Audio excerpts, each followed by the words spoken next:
Welcome to the shadow slaves. A mother had only 30 seconds to determine if her son would live in freedom or perish in the attempt. Somewhere in the darkness behind her, the barking of dogs had already begun. Ahead, a swamp stretched out, black and bottomless beneath a moonless sky, teeming with water moccasins, quicksand, and other horrors that no overseer would dare to enter willingly.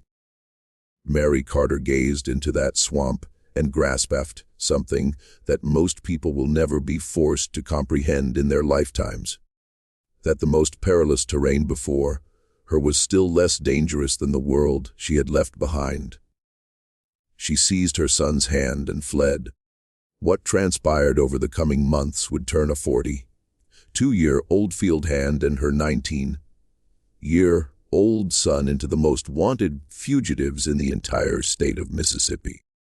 Plantation owners would combine their resources. Professional slave catchers would be brought in from 3 different counties. Hounds specially bred for tracking would be released into the wilderness. And yet, time and again, the mother and son would disappear into a landscape they had transformed into their own private arsenal. There would be nights when freezing river water closed over their heads. There would be a rifle taken from the very men dispatched to seize them, turned back against the terror of their pursuers. There would be a tracker so skilled and relentless that even his employer believed no one could outlast him, and a mother who would prove him wrong. There would be moments in the thick swamp fog when even Mary and Elijah themselves questioned if this was the night it would all finally end. This is the story of how they accomplished it, and why, on more than one occasion, the hunters became the hunted. This narrative is intended for educational and informational purposes, concentrating on documented resistance during the slave trade era. Our goal is to pay tribute to the overlooked stories of those who fought against oppression. Welcome to the Shadow Slaves, where history's forgotten narratives are resurrected. Before we proceed, please let us know your location by commenting with your city and the current time. If you appreciate uncovering hidden historical chapters, please like this video and subscribe to our channel. Your backing helps us continue sharing these remarkable accounts and introducing them to a wider global audience. Now, let's delve into today's story. To grasp why Mary Carter fled, one must first understand what she was escaping. It wasn't a singular act of cruelty. It was a slow, grinding apparatus that had been tightening around her for years. Mary was born into servitude on a cotton plantation near Natchez, Mississippi, around 1799. Like most enslaved individuals, she never possessed an official birth record. What she did have from an early age was an acute awareness of her own vulnerability. Under Mississippi law, enslaved people were considered property. They could be sold, traded, mortgaged, or lost in a bet with less legal formality than a farmer selling a mule. And nothing struck more fear into an enslaved mother's heart than the auction block, because it was there, more than the whip or the overseer's boot, that families were shattered forever. By the time Elijah was born in 1822, Mary had already lost 2 children to sale. A daughter sold at 6 years old to a trader heading for the Louisiana sugar plantations, where mortality rates for enslaved laborers were devastatingly high, and a younger son sold at 11 months when the plantation owner needed cash to cover a gambling debt. Mary never discovered what happened to either child. This was intentional. Slaveholders understood that severing all contact, no letters, no visits, no means of tracing a sold relative, was itself a form of control. Grief without closure is a wound that never heals, and a mother consumed by sorrow is less likely to resist. Mary carried both losses in a private place she rarely allowed anyone to see, folding her grief into the routines of daily survival, as so many enslaved mothers were forced to do. She remembered her daughter's laugh, high and quick, and the particular way the girl hummed while working, a habit she had picked up from Mary herself. She recalled the weight of her infant son in her arms during the final hour before the traitor took him. The way his small fist had curled around her finger, as if he somehow understood what was about to happen. These memories did not fade with time.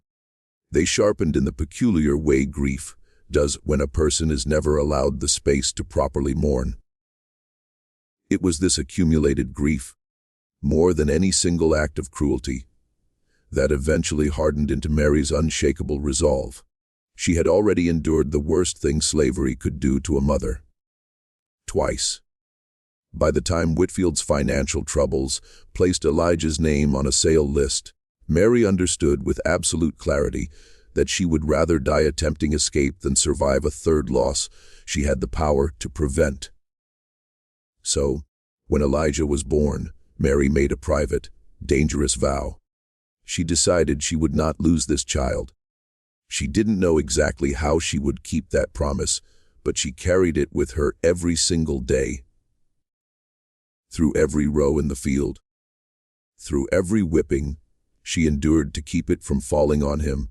Through every moment she quietly taught him, in violation of Mississippi law, how to recognize letters on a feed sack, how to track moss on a tree trunk to find north, how to move through underbrush without snapping a branch. She was preparing him even when she couldn't admit it to herself. Elijah grew up strong, fast, and sharp-eyed in ways that made the overseers uneasy. There is a particular danger on a plantation when an enslaved young man is clearly intelligent and clearly observing everything. Overseers called it an attitude. What it actually was a young man cataloging every weakness in the system that held him captive, which dogs were slow, which patrollers drank too much to stay alert past midnight, which sections of fence line went unwalked for days at a time. Mary watched this unfold with a mixture of pride and terror. Pride because she recognized in her son the same sharpness that had kept her alive through decades of bondage, and terror because that same sharpness was precisely the trait most likely to get a young enslaved man killed. She spent years walking a careful line, encouraging Elijah's observations in private while teaching him, sometimes harshly, the art of appearing docile in public. Let your eyes do the thinking, she would tell him, gripping his shoulders in the dim light of their cabin. Never your face, never your mouth. There was one incident when Elijah was 15 that Mary would carry with her for the rest of her life. An overseer named Dobbs, a cruel man known throughout the county for his temper, caught Elijah staring a moment too long after a whipping was administered to another enslaved man for the crime of walking too slowly to the fields. Dobbs raised his hand to strike the boy across the face. Mary, working nearby, stepped between them without thinking, absorbing the blow herself. She spent 3 days unable to see clearly out of her left eye. She never regretted it. It was, she later told Elijah, the easiest decision she ever made. Easier than the decision to run, easier than any decision before or since. A mother does not calculate the cost of protecting her child. She simply acts. It was around this same period that Solomon entered Elijah's life in a meaningful way. Solomon was an older enslaved man, believed to be in his 60s, whose earlier years had included an extended period living among a Choctaw community in the region, before being recaptured and sold back into plantation slavery. He rarely spoke about that period of his life, but what knowledge he retained from it. Tracking, trapping, reading weather patterns, identifying edible plants, moving silently through dense woodland. He passed to Elijah in fragments over several years, usually during the rare stolen hours enslaved people were permitted for their own use on Sunday afternoons. Solomon never explicitly told Elijah why he was teaching him these things, He didn't have to. Both of them understood, without ever saying it aloud, that this knowledge was preparation for a day that might never come, but that both of them hoped for anyway. When Solomon died in the early months of 1841, worn down by decades of forced labor and respiratory illness that went untreated, as was common for enslaved people denied adequate medical care, Elijah felt the loss as both a personal grief and the closing of a door. He had learned everything Solomon had to teach. What he did with that knowledge was now entirely up to him. By 1841, Elijah was 19 years old, and the plantation's owner, a man named Josiah Whitfield, had fallen deeply into debt after a series of bad cotton yields and a costly expansion of his acreage. Debt on a slave plantation always meant one thing eventually: liquidation of human property to satisfy creditors. Word reached the slave quarters the way it always did: through the kitchen house, through a cook who overheard a conversation not meant for her ears, passed hand to hand like contraband. Whitfield was planning to sell off a portion of his enslaved workforce within the month. Elijah's name was on the list. Mary heard this news in the wash-house, wringing out linens with hands that had gone still the moment the words reached her. She had lost 2 children to the market. She was not going to lose a third. That night, she found Elijah behind the smokehouse and told him what she'd heard. She expected fear. She expected anger. What she got instead was a question that told her he had already been thinking about this far longer than she realized. When do we leave? Not if. When? Escape from slavery was never a single decision. It was hundreds of decisions made carefully over weeks, often in silence, often in code, always under threat of death if discovered. Mississippi law treated the harboring or planning of an escape as a capital offense in many circumstances, and the punishment for a captured runaway could range from mutilation to execution, depending on the temperament of the enslaver and the local authorities. Mary and Elijah knew this, everyone on the plantation knew this, and they moved forward anyway. Their first advantage was Mary's decades of quiet observation. She had spent years noting which roads the patrollers rode, which nights the moon would be dark, which weeks the overseer traveled to Natchez for supplies and left the plantation thinly guarded. She knew the rhythms of the place the way a prisoner learns the rhythms of a guard rotation. Not because anyone taught her, but because her survival had always depended on it. Their second advantage was Elijah's physical capability. Years of forced labor had made him powerfully built, and stolen hours spent hunting small game with snares, a skill passed to him by an older enslaved man named Solomon, who had spent time among Choctaw communities before being recaptured, had given him a working knowledge of tracking, trapping, and moving silently through wooded terrain.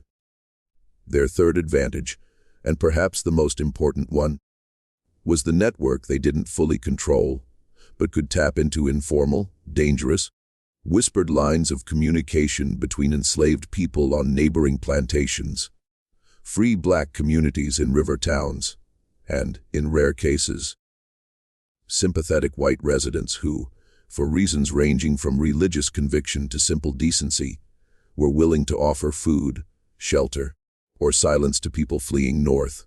Mary and Elijah began preparing in early October 1841. They stole small amounts of cornmeal and dried meat over several weeks, hiding it in a hollow log near the tree line, never enough at once to be noticed missing. Solomon, before his death earlier that year, had told Elijah about a series of natural landmarks: creek forks, distinctive rock formations, a lightning-split oak that could guide a person north along a route that avoided the main roads entirely. Elijah committed this to memory the way a person memorizes a prayer, repeating it silently in the fields and in his bunk until it became instinct. They also had to solve a problem that faced every enslaved person contemplating escape, how to plan in secret when privacy itself was almost non-existent.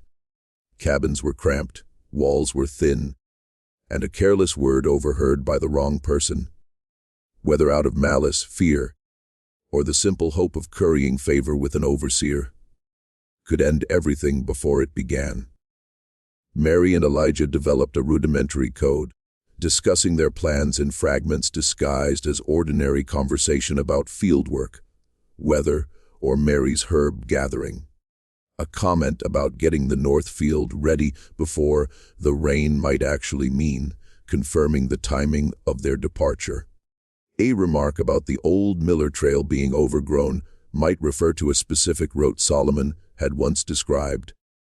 It was crude, improvised, and utterly necessary. They also had to prepare for a possibility neither of them spoke aloud, but both understood clearly that the escape might fail, and that failure carried a punishment far worse than the daily brutality they already endured. Mississippi's legal and social response to captured runaways was designed explicitly as deterrence. Public, humiliating, and often savagely violent, intended to discourage every enslaved person who might otherwise consider the same choice. Mary had witnessed such punishments before. She made her peace with the risk in the same private, resolute way she had made peace with every other danger in her life. Elijah, watching his mother's calm in the face of that risk, drew his own courage from hers. They chose their departure date carefully. A moonless night in late October, a time when Whitfield himself would be away, negotiating the sale of the enslaved people on his list, leaving the overseer short-handed and the patrol rotation thinner than usual. On the night of the escape, Mary did something that revealed the full weight of what she was risking. She left behind a small carved wooden bird, the only possession she owned that had belonged to her mother. Tucked into the wall of her cabin in a hollow space, known only to a woman she trusted, an elderly enslaved cook named Bula. It wasn't sentimentality, it was insurance. If Mary and Elijah were captured and killed, she wanted something of her mother's line to remain hidden, safe, uncatalogued by any auctioneer's ledger, a piece of her family that the system could never sell. Then she took her son's hand, and they slipped into the tree line behind the quarters, and Mississippi's Cotton Kingdom lost 2 of its captives before the sun rose. What Mary and Elijah didn't know that first night was that their escape would not stay quiet for long. Within 72 hours, Josiah Whitfield would return from his business trip, discover 2 of his most valuable enslaved workers missing, and do something that would change the entire scale of the manhunt. He would post a reward so large that men from 3 counties would drop what they were doing and pick up a rifle. By the end of the first week, Mary and Elijah wouldn't just be runaways. They would be the most talked about fugitives in the region, and the hunt that followed would test every skill Mary had spent 19 years quietly building into her son. The forest at night is a different world than the forest by day, and Mary and Elijah entered it with nothing but a stolen kitchen knife, a tinderbox wrapped in oil, the hidden cache of food from the hollow log, and Solomon's remembered directions burned into Elijah's mind. They moved fast and low through the first stretch of pine woods, bordering the plantation, staying off the obvious deer trails that patrollers sometimes checked, instead cutting through denser brush that would tear at their clothes and skin, but leave almost no visible trace of passage. Mary had told Elijah something years earlier that he now repeated to himself with every step. The easiest path is always the most watched path. By dawn, they had covered nearly 11 miles, an extraordinary distance for a single night's travel through unfamiliar terrain, achieved only because both of them understood that the first 20 4 hours were the most dangerous of the entire escape. Patrollers would ride hardest and search widest before a trail went cold, before rain or wind erased footprints, before scent faded for tracking dogs. Twice during that first night, they froze at the sound of hoofbeats on a distant road, pressing themselves flat into the underbrush, hearts hammering until the sound faded into the darkness. Once, a barn owl exploded from a branch directly above Elijah's head, and it took every ounce of discipline he possessed not to cry out. Mary gripped his wrist in the dark. A silent reminder stillness was survival, panic was death. Near the middle of the night, they crossed a shallow creek, and Mary insisted they wade upstream against the current for nearly a quarter mile before climbing out on the opposite bank. A deliberate act of scent disruption that would become a signature of their entire journey. Elijah's feet, unaccustomed to hours of cold water, had gone numb by the time they emerged, but he said nothing.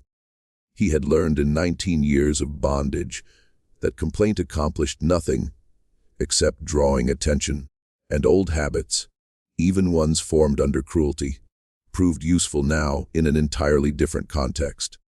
They reached the edge of the cypress swamp, just as gray light began filtering through the canopy, and here Mary made a decision that would define their entire strategy for the months ahead. Instead of skirting the swamp to stay on drier ground, the instinct most fugitives followed, since swamps were treacherous, snake-infested, and exhausting to cross. She led Elijah directly into it. "Dogs lose the scent in water," she told him, "and most men who chase us won't follow us in here. They're too afraid of what's in it." She was right on both counts.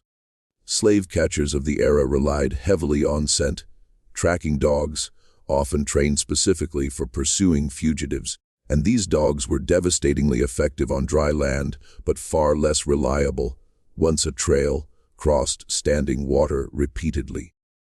Mississippi slave catchers also knew that swamps like the ones bordering the Mississippi River bottomlands were home to venomous cottonmouths, alligators in the southern reaches, and disorienting terrain that could swallow a man whole if he didn't know what he was doing. Most pursuers, given the choice, would rather wait at the swamp's edge than enter it. The swamp itself tested them immediately. Water moccasins, sluggish in the cooled autumn temperatures but still dangerous, coiled along half-submerged logs. Elijah nearly stepped on two in the gray early light. Cypress, knees jutted up from the black water at irregular intervals, threatening ankles and shins with every step. The mud beneath the water surface pulled at their feet with a suction that made every stride an act of effort. And within an hour, both of them were soaked to the chest, shivering despite the exertion of movement. But Mary moved through it with a confidence that startled Elijah, testing the ground ahead with a long stick before committing her weight, reading subtle changes in watercolor and vegetation that told her which channels held solid footing beneath and which concealed the kind of sucking mud that could trap a person until exhaustion or drowning finished the job. She had learned this, she told him quietly as they picked their way deeper into the cypress stands. Not from any single teacher, but from decades of listening to old stories passed among the enslaved community about others who had tried and failed to escape through swamp country. From the rare enslaved trapper permitted to work the wetlands for the plantation's benefit. From her own careful observation of the heron and otter that moved through this terrain with an ease that suggested safe, reliable paths beneath the water's deceptive surface. Mary and Elijah entered it, and for the first time since fleeing the plantation, they found something that felt, however briefly, like safety. Josiah Whitfield returned to his plantation on the third day, after the escape, and flew into a rage that his overseer would later describe in a letter to a business associate as fury unlike anything I have witnessed in the man. It wasn't merely the financial loss, though that alone was significant. Mary and Elijah represented a combined value that, in period terms, would have been worth well over thousands, an enormous sum for the era. It was the humiliation. A prominent slaveholder, losing not one, but two enslaved people, a mother and son acting in coordinated defiance, sent a message to every other enslaved person on his plantation and to every neighboring plantation that resistance was possible. That message terrified enslavers more than almost anything else, because their entire system depended on enslaved people, believing that escape was hopeless. Whitfield placed an advertisement in the local newspaper, a common practice throughout the antebellum South, offering a substantial reward for the capture and return of both fugitives. The advertisement described Mary as a woman of dark complexion, quick in her movements, and known to be cunning, and Elijah as a young man of unusual size and strength, likely to be armed and dangerous if cornered. Whitfield also reached out personally to several professional slave catchers he had used before. Men who made their living tracking fugitives across county lines for a percentage of the reward. Within a week, a coordinated search had assembled that included Whitfield's own overseer and several hired hands, at least 2 professional slave catching outfits with their own dog packs, and informal patrol groups drawn from neighboring plantations, all of whom had a vested interest in discouraging escape attempts among their own enslaved populations. Slave patrols, organized groups, sometimes government-sanctioned, tasked with policing the movement of enslaved people, combed the roads, checkpoints, and river crossings throughout the county. Mary and Elijah's names, or at least their descriptions, spread through Mississippi's plantation network with startling speed. In river towns, free black dock workers heard whispered updates from travelers. In slave quarters across 3 counties, the story of the mother and son, who dared to run together rather than separately, took on an almost mythic quality. Some enslaved people prayed for their success, others feared what would happen to them, and anyone connected to them, if they were caught. The search itself operated with a grim efficiency that reflected just how seriously Mississippi's enslaving class treated any successful act of resistance. Search parties divided the surrounding countryside into rough sectors, riding a circuit of roads, fords, and known trails from dawn until well past dusk. Handbills bearing Mary and Elijah's descriptions were nailed to posts at every crossroad settlement for 20 miles in every direction. Ferrymen and toll operators were instructed to watch for a woman and young man traveling together, and, in several documented cases from the era, similar instructions extended to steamboat captains along the major rivers, since a successful escape by water was one of the few methods capable of covering enormous distances in a short time. Whitfield himself rode out with the initial search parties for the first several days, driven as much by wounded pride as by financial calculation, though he eventually returned to managing his plantation's affairs, leaving the day-to-day pursuit to the men he had hired.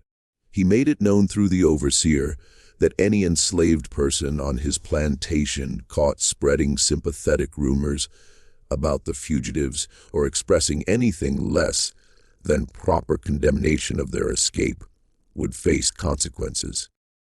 It was a warning that chilled the quarters into a careful, watchful silence.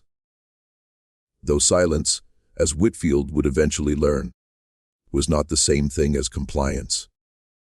The hunt was on, and it was bigger than either of them could have imagined.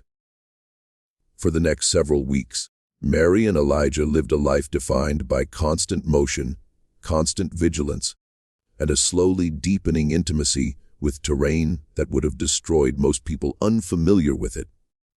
They developed a system, Elijah, drawing on Solomon's teachings, set snares each evening in likely game trails.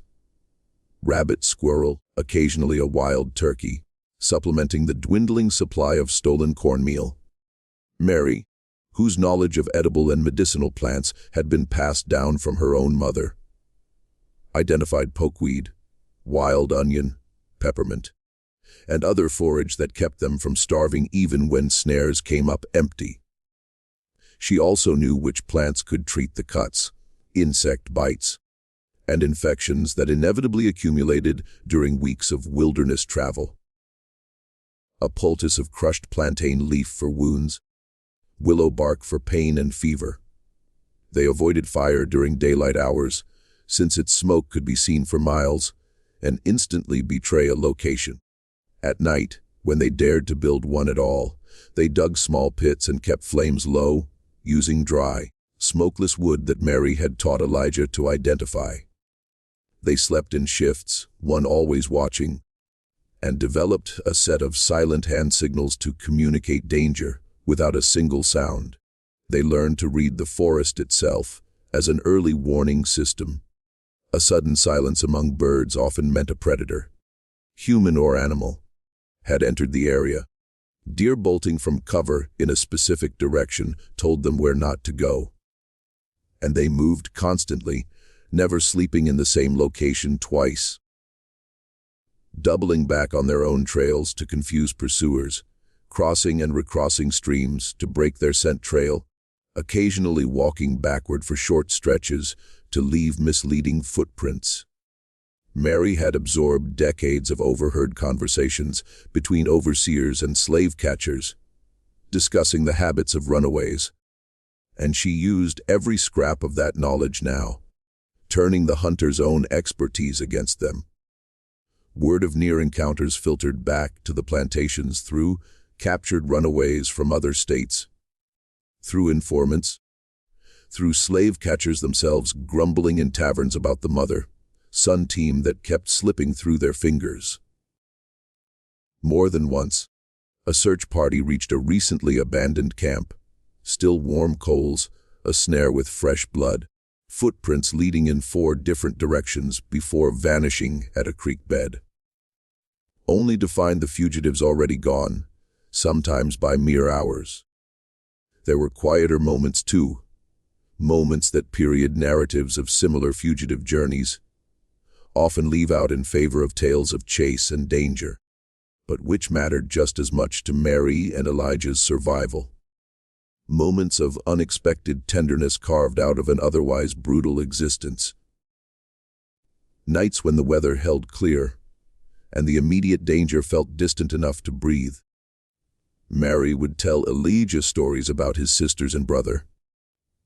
The children sold away before he was born, weaving their memory into the world he now moved through, so that they too, in some fragile way, traveled north with him. Elijah, in turn, taught his mother to skin and dress the small game he trapped with a speed and precision that would have astonished the overseers who once called him lazy and slow-witted behind his back. Labels applied to enslaved people who had simply learned never to work faster than absolutely required. There was a night in mid-November when an early cold snap caught them without adequate shelter, and they were forced to dig into a natural hollow beneath an uprooted tree, packing the gaps with leaves and pine boughs, huddling together through a night so cold that ice formed on the edges of a nearby creek by morning.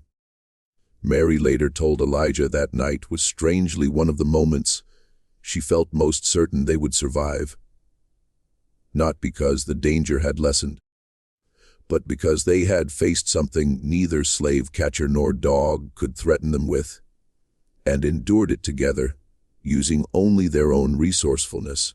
Not every encounter with another human being during this period was hostile. On 2 separate occasions, Mary and Elijah crossed paths with other enslaved people moving through the same wilderness corridors.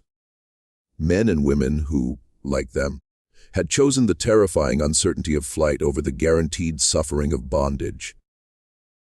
These encounters were brief, wary, and conducted mostly in whispers, since trust between strangers in this situation was a luxury neither party could fully afford. But in both cases, small kindnesses were exchanged: a portion of foraged food, a warning about a patrol spotted 2 days prior, directions to a creek crossing that avoided a stretch of road known to be heavily watched.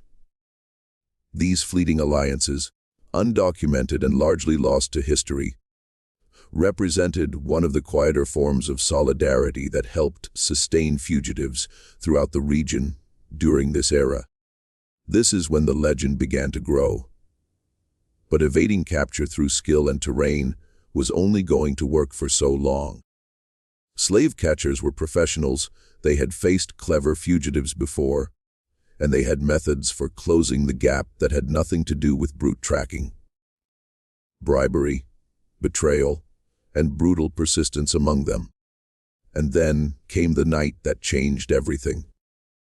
The night Mary and Elijah stopped simply running from the men hunting them and started fighting back. It happened in late November, roughly 5 weeks after the escape, in a stretch of dense bottomland forest along a tributary creek that fed into the larger river system. Mary and Elijah had made camp in a defensible position, a slight rise of ground surrounded by thick brush with only one clear approach. A habit Mary insisted on every single night, regardless of how exhausted they were. It was Elijah who heard the dogs first, distant but unmistakable, and drawing closer with a steadiness that meant the animals had picked up a fresh trail, not a cold one. For a long moment, neither of them moved. Mary's mind raced through every option, discarding each one as quickly as it formed. Running blind would exhaust them and give the mounted men the advantage of open pursuit. Climbing for height offered no real escape, only a trap with no way down. Splitting up was unthinkable. She had not survived 5 weeks of running to lose her son to a moment of tactical convenience. What remained was the option she had spent her entire life preparing for. Without knowing it, use the land itself as a weapon. The same way she had used it every single night since they'd fled the plantation.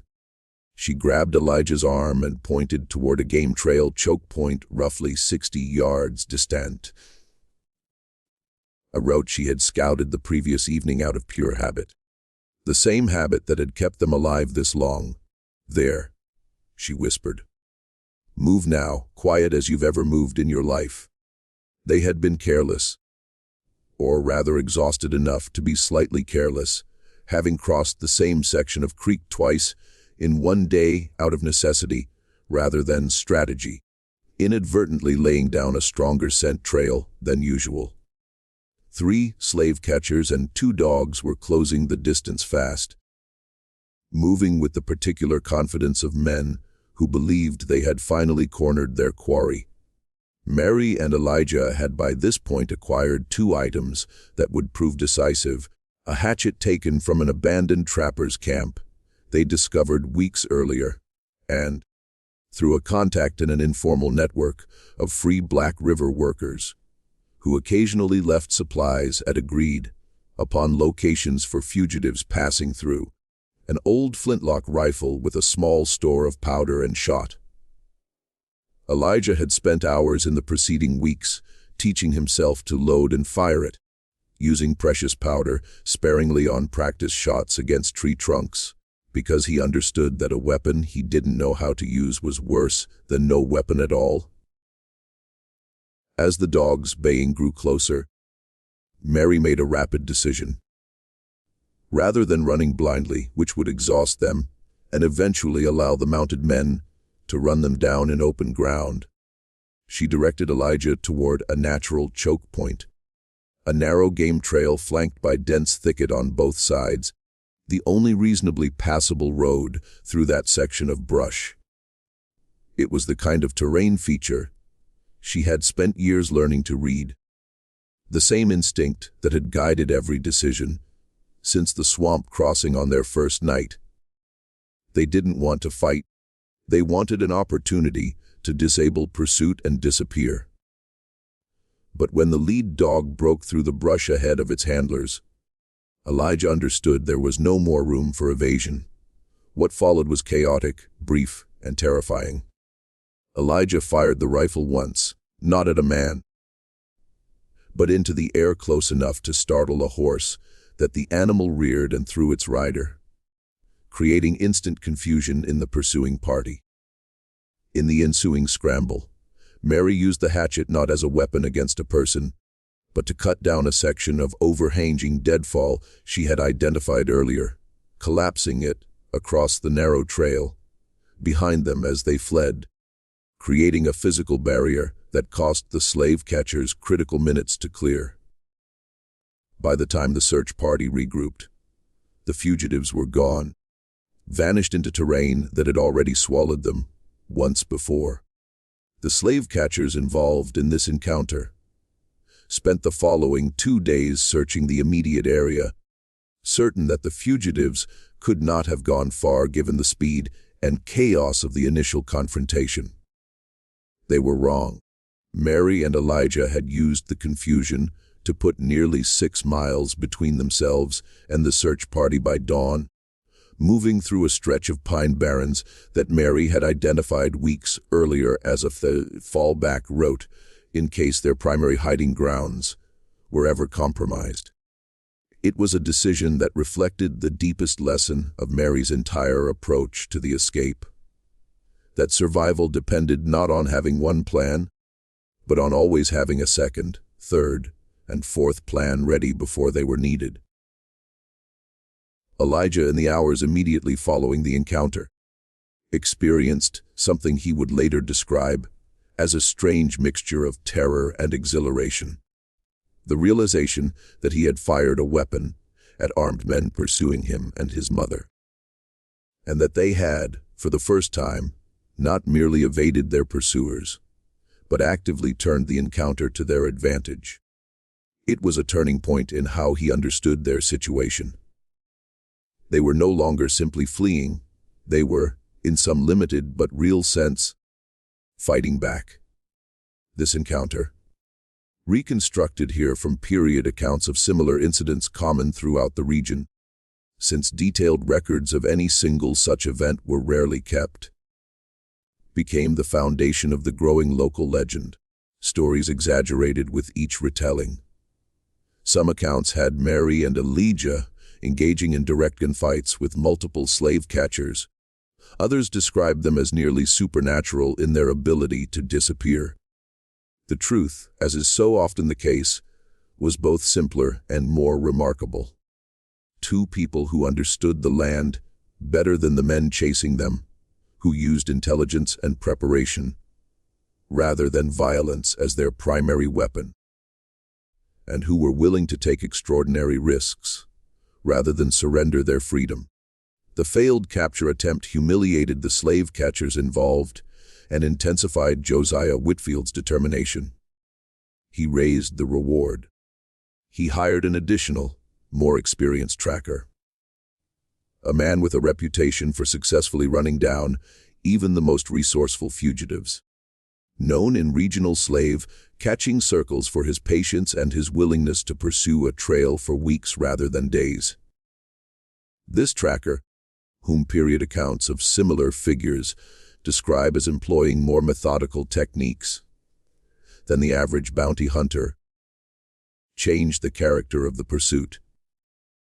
Rather than chasing Mary and Elijah's immediate trail, he began working the edges of their pattern, identifying the general territory they seemed to be operating within based on reported sightings and the locations of previous encounters, and setting up static observation points at natural choke points. River fords, the few reliable trails through the swamp, locations where foraging or hunting would be most productive. He also did something more insidious. He began pressuring enslaved people on nearby plantations for information, using threats and, in some cases, promises of small rewards or favors, hoping someone with knowledge of the informal support network feeding Mary and Elijah might break under pressure. This tracker, reconstructed here as a composite of the professional pursuit specialists who operated throughout the antebellum South, kept detailed notes of every reported sighting, every abandoned camp, every set of footprints, building a mental map of Mary and Elijah's operating range with the same patience a hunter might apply to tracking a wounded deer over the course of a season. He noticed, correctly, that the fugitives seemed to favor terrain features: creek forks, dense thicket, high ground with limited approaches, that suggested detailed prior knowledge of survival tactics rather than blind panic. This told him he was dealing with something more dangerous than an ordinary runaway, a fugitive party that had planned meticulously and possessed real woodcraft. He adjusted his methods accordingly, spending less time chasing fresh trails and more time anticipating where Mary and Elijah were likely to go next based on the terrain, the season, and the general northward drift he'd observed in the pattern of sightings. It was this shift, from reactive pursuit to predictive pursuit, that made him, by a wide margin, the most dangerous adversary Mary and Elijah faced during the entire journey, more dangerous than any dog, any patrol, any armed party that simply chased whatever trail happened to be freshest. This was historically one of the most effective and most morally corrosive tools available to slave catchers, turning the enslaved community's own survival instincts against itself. Some individuals under extreme duress did provide information to slave catchers throughout the antebellum period, though many others resisted at extraordinary personal risk, understanding that solidarity was itself a form of resistance. Mary and Elijah's support network held, for the most part, through a combination of loyalty, fear-driven caution, and simple lack of concrete information, since the fugitives themselves, understanding the danger, had deliberately kept even sympathetic contacts uninformed of their exact routes and hiding places whenever possible. Bula, the cook who guarded Mary's carved wooden bird, gave nothing away, despite being questioned directly by Whitfield's overseer. The interrogation of Bula, in particular, illustrates the quiet, sustained courage that so often went unrecorded in the official history of this period. The overseer questioned her on 3 separate occasions, growing increasingly aggressive each time, at one point threatening to have her removed from her position in the kitchen house. A relatively privileged assignment compared to field work, if she continued to claim ignorance. Bula held firm each time, her expression caminary arranged into the practiced blankness that enslaved people throughout the South learned to deploy as both shield and weapon. She had known Mary for over 20 years. She was not going to be the reason Mary's last living child ended up back in chains. Or worse. Similar quiet resistance played out on neighboring plantations as word of the pursuit spread. Enslaved workers who might have had scraps of relevant information, a sighting near a creek crossing, strange footprints near the quarters, often simply declined to volunteer it, understanding implicitly that their silence, however small an act, constituted its own form of solidarity with the 2 fugitives now moving through the wilderness beyond the fields. But the net was tightening, and Mary knew it. By early December, Mary made a strategic decision that would define the next and most dangerous phase of their journey. The methodical trackers' static observation points were making their usual territory increasingly dangerous. Staying in one general area, even one they knew intimately, was becoming a liability rather than an advantage. She decided they would attempt something bolder, a long push north, aiming not just to evade capture locally, but to actually reach free territory, or, at minimum, a region with a more established and reliable network of abolitionist sympathizers and organized escape routes. The loosely connected system of safe houses, guides, and sympathetic communities that history would come to know collectively as the Underground Railroad, though the term itself and its more organized northern manifestations were still emerging during this period. This meant abandoning the relative safety of familiar terrain for hundreds of miles of unknown country, river crossings, and populated areas where discovery risk was dramatically higher. It meant relying more heavily on the kindness and courage of strangers. It meant walking primarily at night through territory neither of them had ever seen. Elijah, for the first time since the escape began, expressed doubt. The swamps and forests near their home plantation, however dangerous, were at least familiar. What lay ahead was a complete unknown. He voiced this doubt to his mother one evening, as they sat sharing the last of a roasted squirrel over a carefully shielded fire, asking her plainly whether she was certain this was the right choice, whether the devil they knew might not be safer than the devil they didn't. Mary considered the question seriously before answering, because she understood that her son's doubt was not weakness. It was the same clear-eyed calculation that kept them both alive this long, now turned toward a genuinely uncertain decision.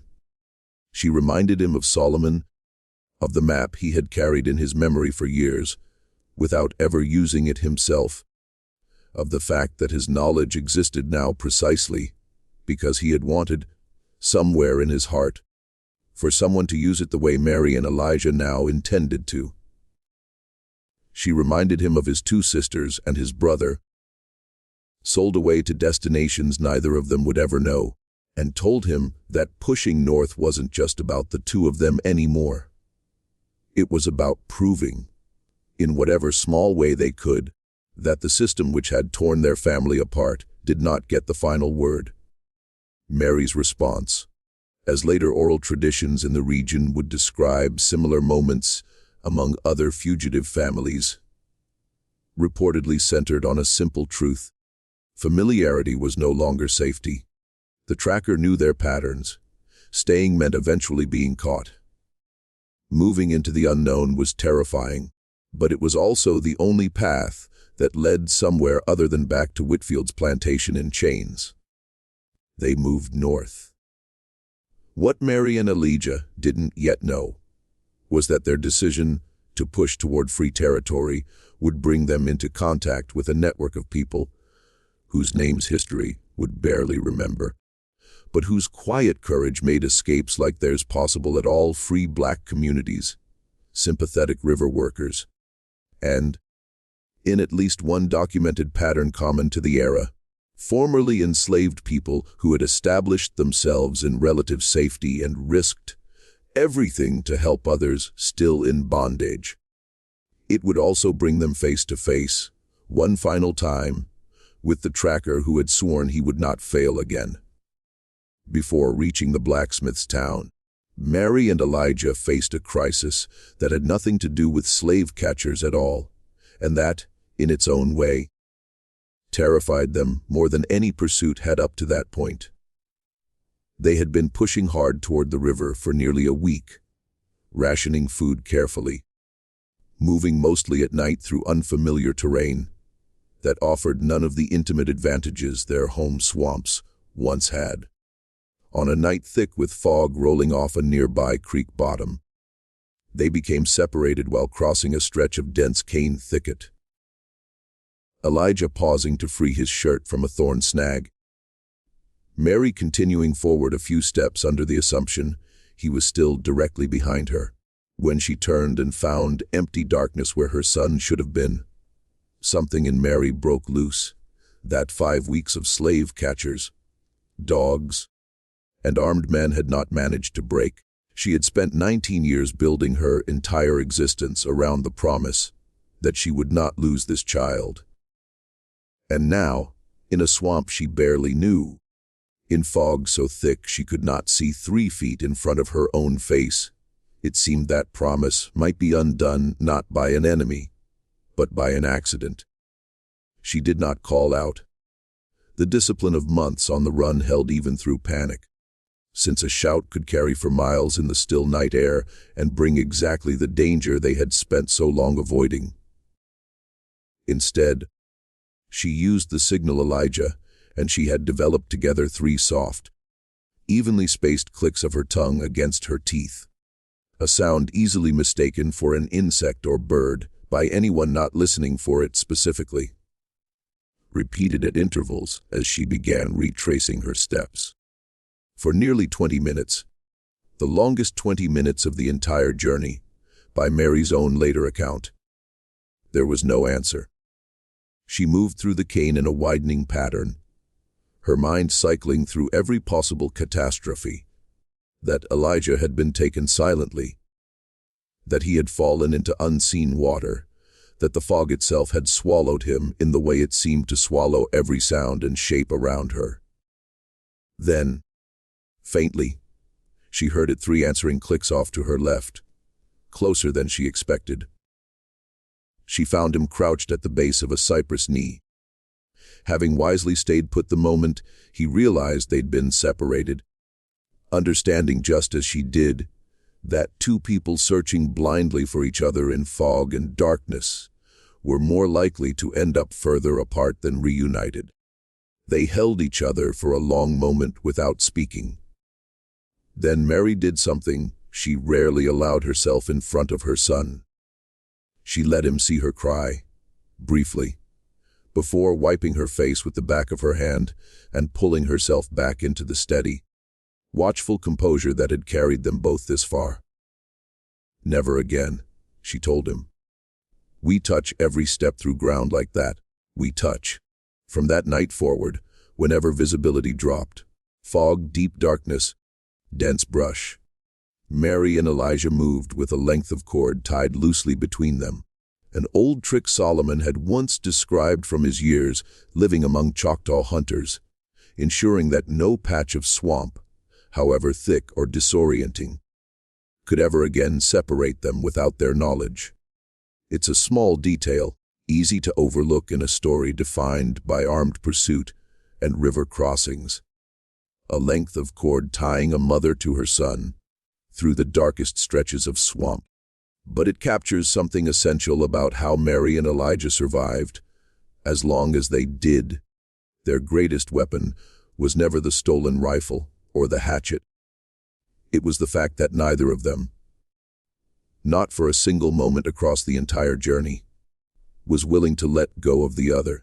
That bond would be tested one final time, not by dogs, not by rifles, but by the coldest, most powerful force either of them would face on the entire journey, the river itself. Their journey north took them through terrain that shifted from the swamps and pine forests of their home region into hillier country, then toward the Mississippi River itself, whose crossing represented one of the most dangerous and most necessary obstacles of the entire escape. Along the way, they relied on a series of contacts within what enslaved people and free black communities of the era often referred to in careful and coded language as the road or the line, an informal, dangerous, and often life-saving network of safe houses and guides.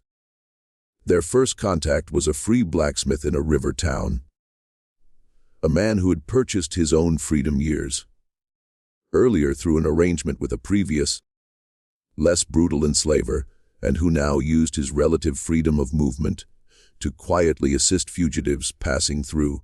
He provided Mary and Elijah with 2 nights of shelter in a hidden space beneath his forge, food, and, crucially, information about the safest point to cross the river given current patrol patterns. Their stay with the blacksmith nearly ended in disaster on the second night, when a local constable, making routine rounds through the town in response to the circulating handbills describing Mary and Elijah, stopped at the forge to ask the blacksmith directly whether he had seen any strangers passing through in recent days. Mary and Elijah, hidden in the cramped space beneath the forge floor, could hear every word of the exchange through the thin wooden boards above them. The constable's voice was casual at first, almost friendly. The tone of a man making conversation, rather than conducting an interrogation. But as the conversation continued, his questions grew more pointed, asking specifically about a woman and a young man traveling together, asking whether the blacksmith had noticed any unusual activity at his own property. Elijah's hand found the hilt of the hatchet in the darkness, not out of any intention to use it. Even attempted violence against a constable would have doomed them both instantly and permanently, but simply because his body needed something solid to hold on to while his mind raced through every possible outcome of discovery. Mary placed her hand over his, a silent instruction: stillness, trust, wait. The blacksmith's response, delivered with the practiced ease of a man who had navigated exactly this kind of danger before, was a masterclass in misdirection without outright lying. He mentioned, truthfully, that travelers passed through his town constantly, given its position along the river trade route, and that he couldn't possibly account for every face he'd seen in the preceding week, before redirecting the conversation toward an entirely unrelated dispute between two local farmers that he knew would hold the constable's attention far longer than any lingering suspicion about strangers. It worked.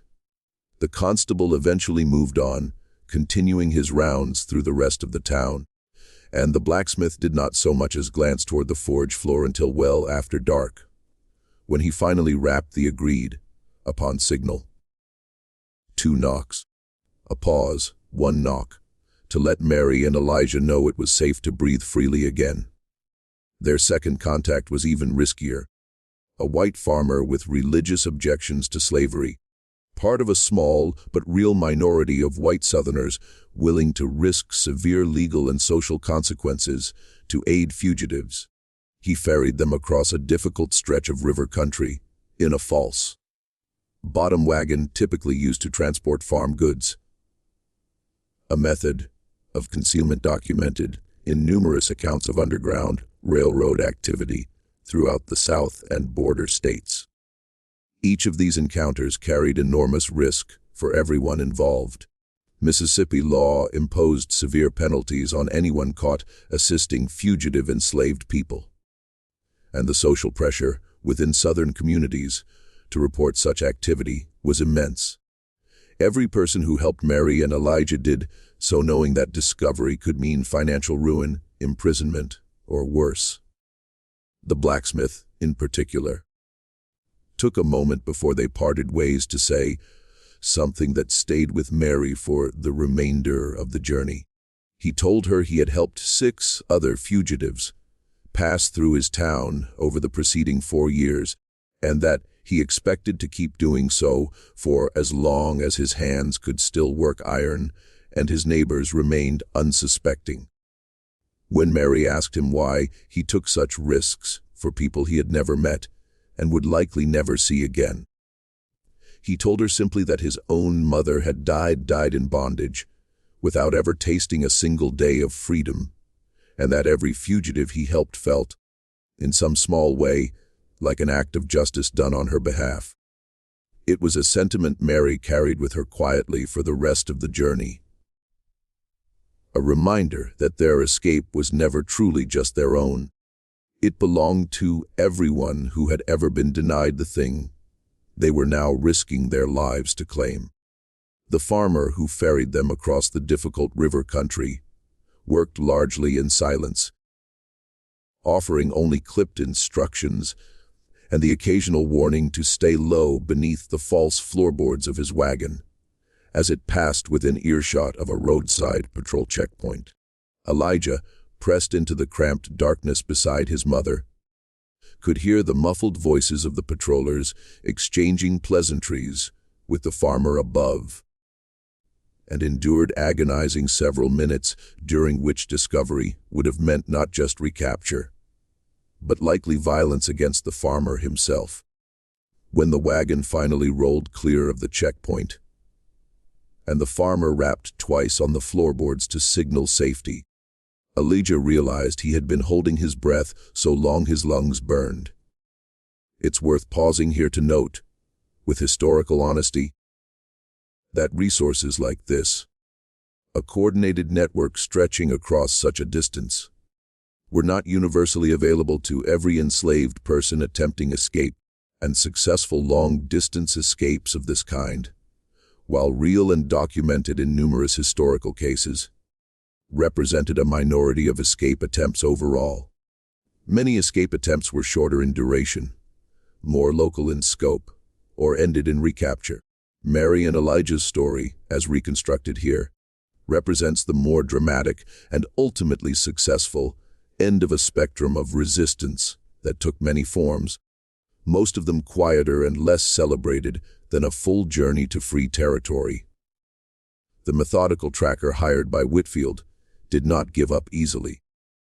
Having lost the fugitives' trail near the swamp country, he spent nearly 2 weeks working his network of informants and contacts along likely northern routes, eventually receiving word, whether through a paid informant, an intercepted piece of information, or simple deduction based on the direction of scattered sightings, that pointed him toward the river crossing region Mary and Elijah were now approaching. He arrived at a crossing point, roughly 2 days ahead of them, and set up what amounted to an ambush, working with local slave patrols and a fresh pair of tracking dogs. What happened next represents the climax of Mary and Elijah's documented journey, reconstructed from the pattern of such encounters, recorded throughout the era. As the mother and son approached the river crossing under cover of pre-dawn darkness, guided by the farmer's directions to a specific, less watched bend in the waterway, the dogs caught their scent far earlier than either fugitive anticipated. The tracker, having correctly guessed not just their general route, but very nearly their exact timing, had positioned his men along the bank with orders to close in once the dogs gave voice. What followed was the most dangerous encounter of their entire escape. Mary and Elijah, cut off from their intended crossing point, were forced into a desperate improvisation.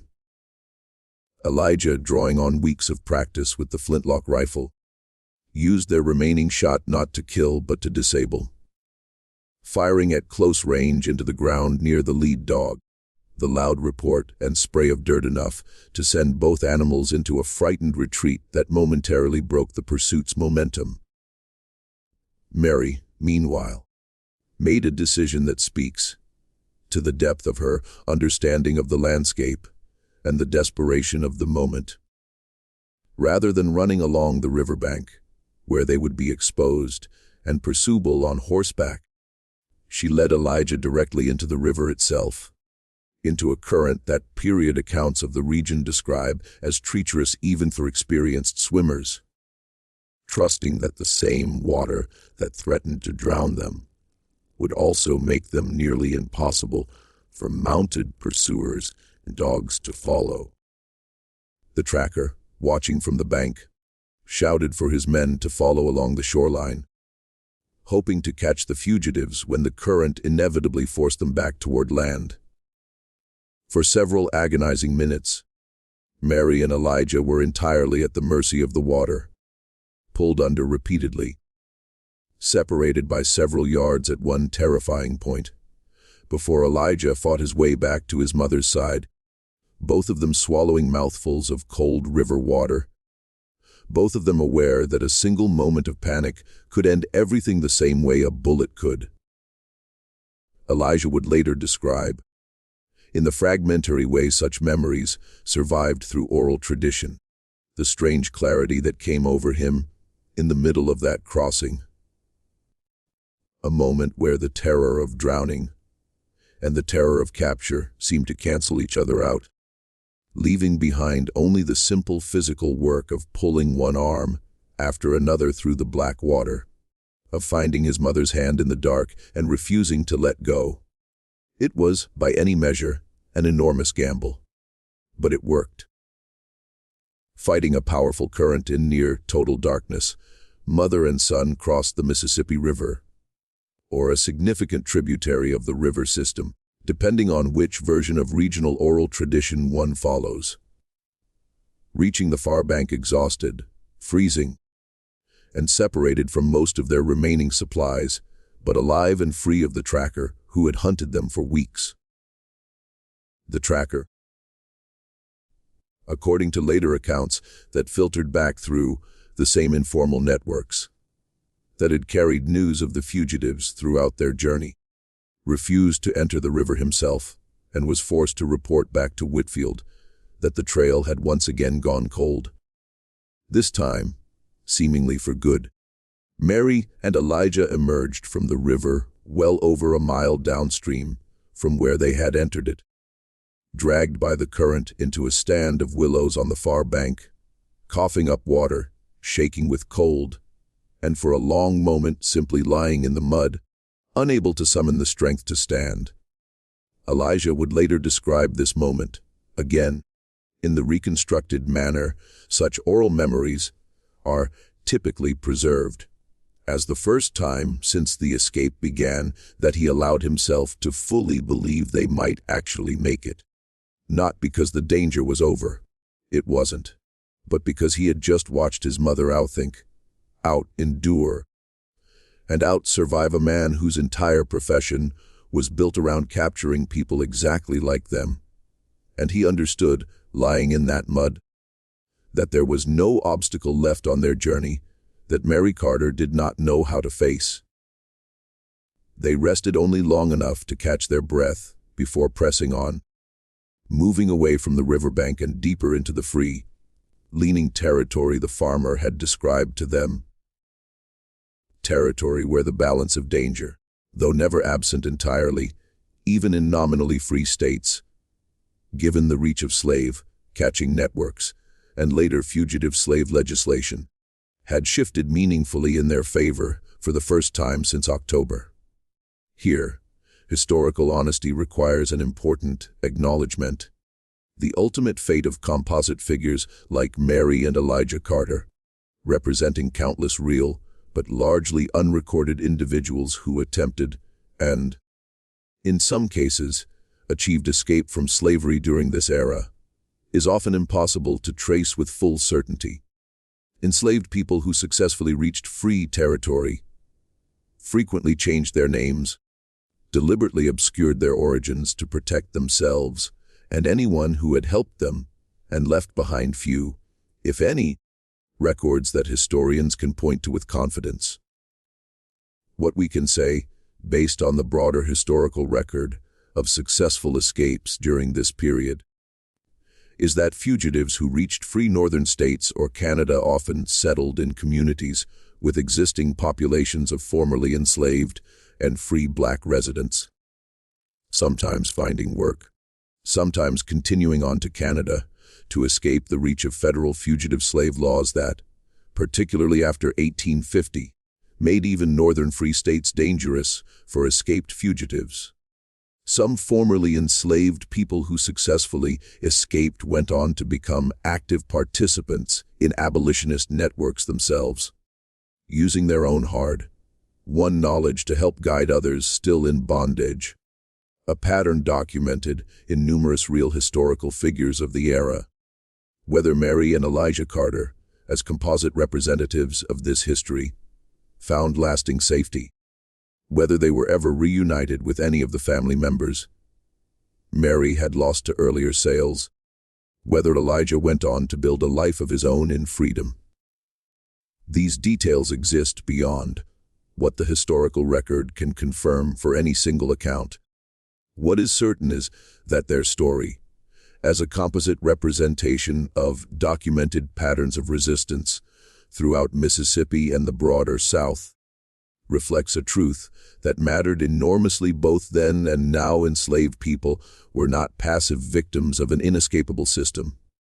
They were strategists, survivalists, and fighters who used every available tool, knowledge of terrain, family bonds, community networks, and sheer determination to reclaim their own freedom against odds that were deliberately, brutally stacked against them. if we allow ourselves, as this narrative has throughout, to imagine the most hopeful, plausible outcome, consistent with the broader historical record.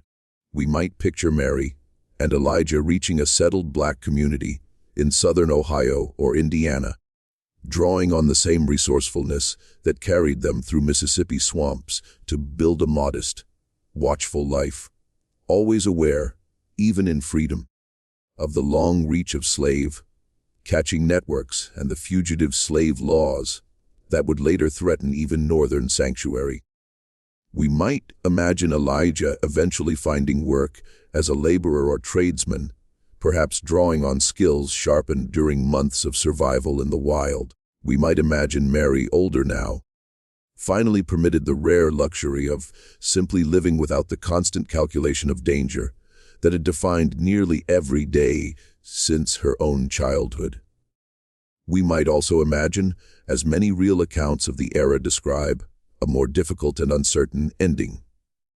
A life of continued caution, even in freedom, of years spent listening for the sound of horses on a quiet road, of a peace that never fully arrived, even after the physical chains were gone. Slavery's damage did not end at the moment of escape for many formerly enslaved people.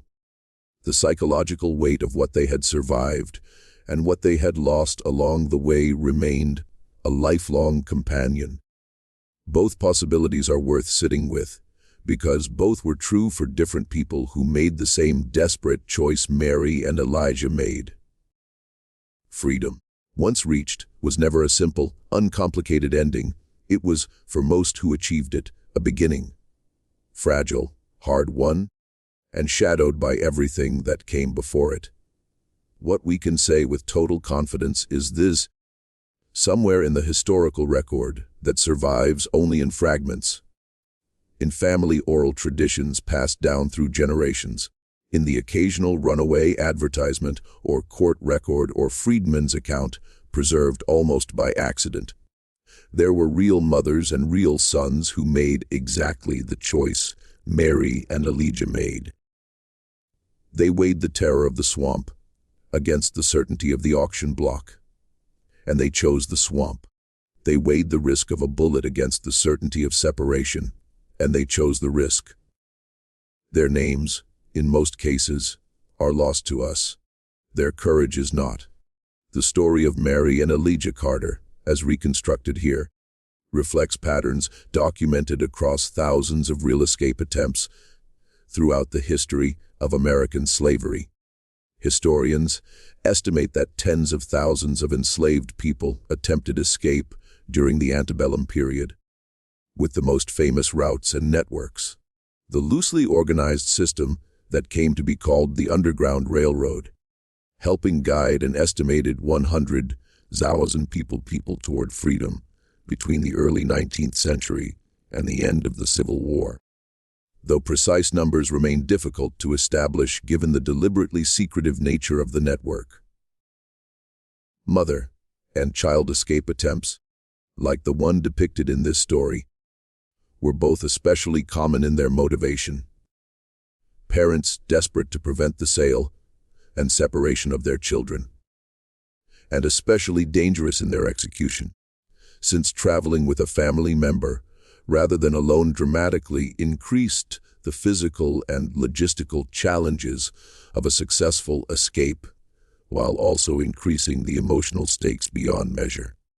The individuals who assisted fugitives, from free black community members to the rare, sympathetic white Southerners willing to risk everything, represent an underappreciated dimension of this history. Ordinary people who made extraordinary choices, often leaving little to no historical trace of their courage. The professional slave-catching industry that pursued fugitives like Mary and Elijah was itself a significant and often overlooked feature of the antebellum economy. Bounty hunters, tracking dog breeders, and the network of local patrols formed a system explicitly designed to make freedom as costly and dangerous to pursue as possible. This system did not operate in isolation. It depended on legal structures, from state slave codes to Later, the Federal Fugitive Slave Act of 1850, which compelled even citizens of free states to assist in the capture and return of escaped enslaved people, and imposed penalties on those who refused. Understanding the scale and organization of this pursuit apparatus helps explain both how remarkable successful escapes truly were and how much courage, planning, and community support they required. It's also worth noting, in the interest of historical balance, that resistance to slavery took many forms beyond dramatic long-distance escape. Enslaved people resisted through deliberate work slowdowns, through the preservation of family bonds and cultural traditions against systems designed to destroy them, through quiet acts of sabotage, and through the simple, sustained daily act of surviving a system built to break them. Escape attempts like the one depicted in this story represent one of the most visible and dramatic forms of resistance, but they existed within a much broader landscape of everyday defiance that rarely made it into newspaper advertisements or plantation ledgers.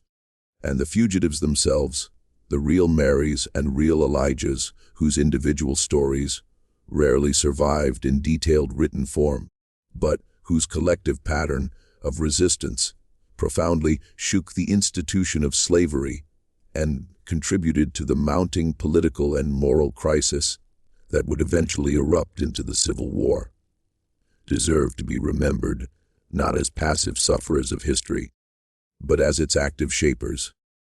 The story of Mary and Elijah Carter is a composite historical fiction narrative built from documented patterns of escape, pursuit, and resistance that occurred throughout Mississippi and the broader antebellum South.